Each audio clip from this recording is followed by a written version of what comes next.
महाराष्ट्रातील प्रत्येक अपडेट जाणून घेण्यासाठी आजच मेट्रो रायगडच्या सोशल मीडिया प्लॅटफॉर्मला लाईक, फॉलो आणि सबस्क्राईब करा. अजित पवार यांच्या निधनानंतर सुनेत्रा पवार यांनी तातडीनं उपमुख्यमंत्री पदाची शपथ घेतली. यावरून शेकापचे सरचिटणीस जयंत पाटील यांनी भाजपवर जोरदार हल्लाबोल केलाय.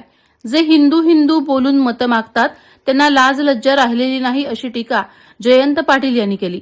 ते मुख्यमंत्री किंवा पंतप्रधान पद नव्हते, त्यामुळे 15 दिवसांनी शपथ घेतली असती तर काय बिघडलं असतं असा सवालही त्यांनी उपस्थित केला.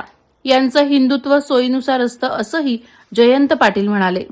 ज्या दिवशी जळते त्याच दिवशी बाई जळीत झाल्यानंतर घराच्या बाहेर पडते आणि शपथविधी घेते. हे कोण हिंदू धर्मामध्ये आहे काय? जे हिंदू हिंदू बोलून मतं मागताय त्यांना हे बोलण्याला त्याला काय त्याला लाज लज्जा राहिली नाहीये. 15 दिवसांनी झाला असतं तर काय बिघडते शपथविधी? काय त्या मुख्यमंत्री नव्हत्या किंवा पंतप्रधान नव्हत्या वारलेल्या व्यक्ती? या सगळ्या गोष्टीचं लोकांना सांगितलं पाहिजे.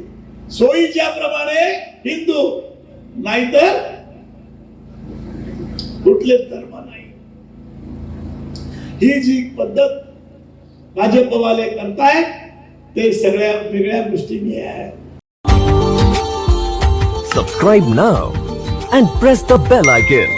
Never miss an update.